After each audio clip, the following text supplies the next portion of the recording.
Nou vriende, goeiemôre. Ons is die Here innig dankbaar dat ons andermaal weer kan saam wees so rondom sy woord.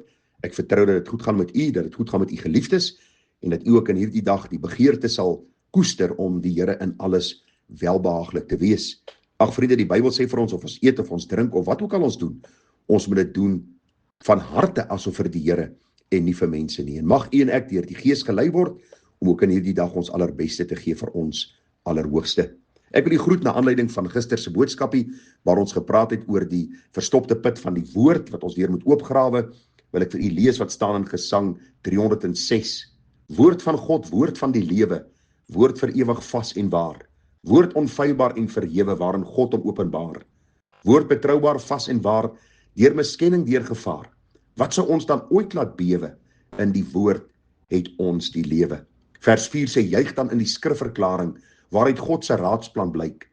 Wonderbaar die heilservaring, ons is diensbaar in sy ryk. Wil o Gees dat ons getrou op die woord van woorde bou. Helder is u heilsverklaring, enig in sy openbaring. Mag u en ek ook vriende getroue studente van God se woord wees en mag ons dan ook die wonderlike verkoeking ervaar wat God se woord vir ons gee. Nou vriende, ons gaan vanmôre aangaan met hierdie verstopte putte. Nog een wat ek vir u wil noem, wat ek agtergekom het in my studie, wat ons agterkom in die kerk van die Here Jesus, wat so bietjie verstop geraak het, is ware, egte, eerlike en standhoudende bekerings. Vriende, ons beleef in die kerk van die Here vandag baie mense wat getuig ons is Christene, ons is kinders van die Here.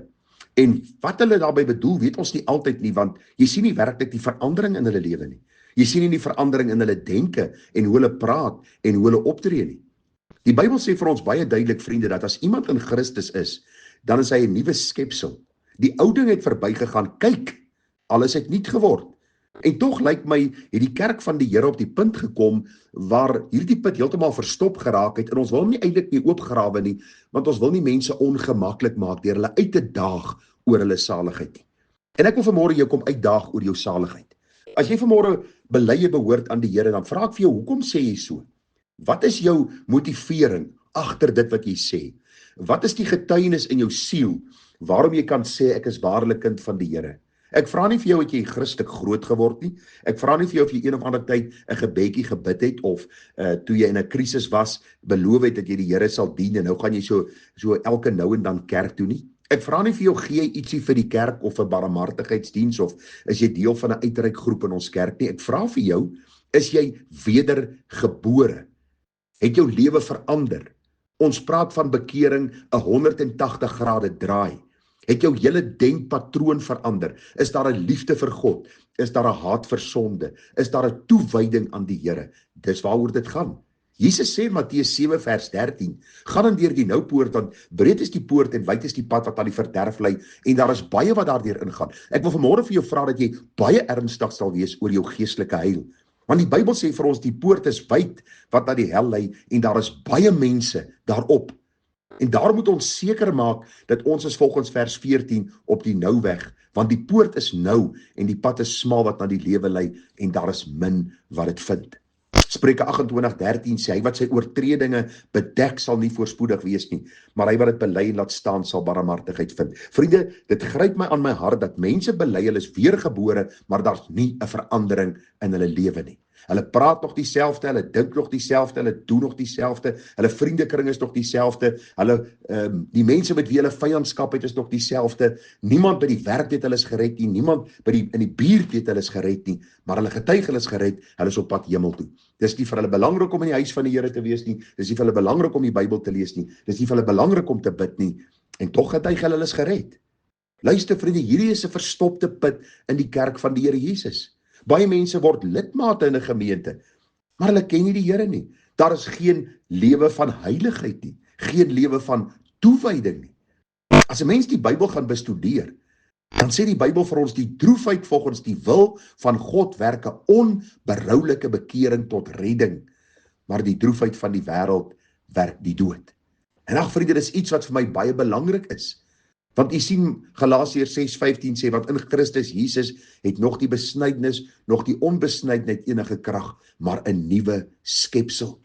Romeine 8 vers 1 sê, daarom is daar dan geen veroordeling vir die wat in Christus Jesus is nie, vir die wat nie na die vlees wandel nie, maar na die Gees. U sien, as die Heilige Gees in die kerk van die Here werklik werksaam is, dan sal mense kragdadig tot bekering kom.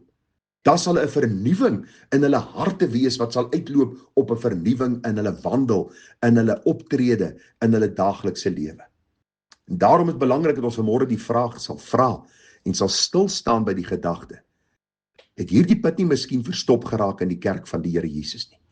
Het ons nie maar net mense begin akkommodeer en mense begin toelaat en mense in die kerk begin innooi en vir hulle gesê, maar weet jy, ons is nie so streng nie, net solank jy hier is en net solank jy ietsie bydra om hierdie hele besigheid aan die gang te hou nie.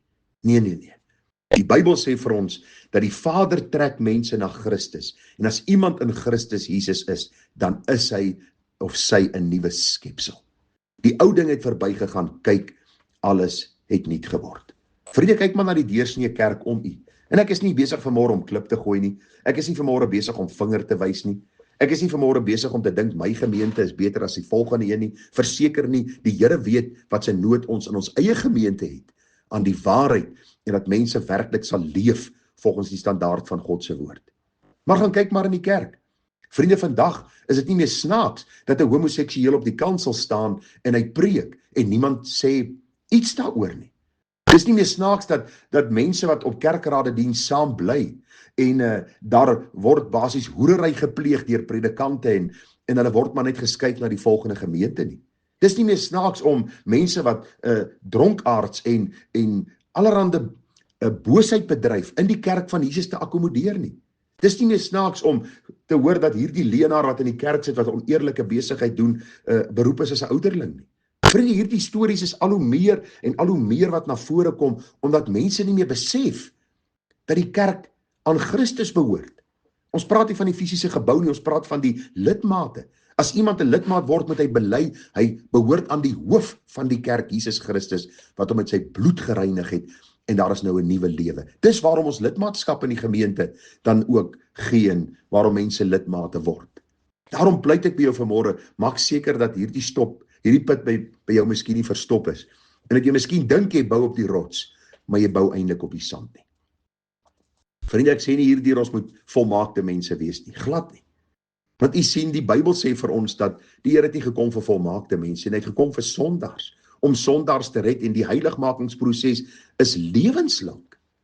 Maar ek vra jou vanmôre, is hierdie put nie dalk toegestop in jou lewe nie? Maak seker jy behoort werklik aan die Here. Maak seker jy is werklik kind van God.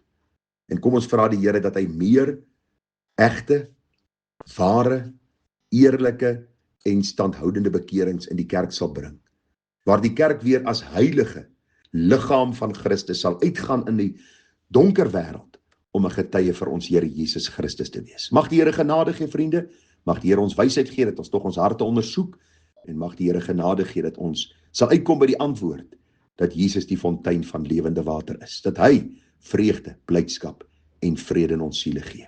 Mag die Here genade gee. Groete vir u, mooi dag verder, tada.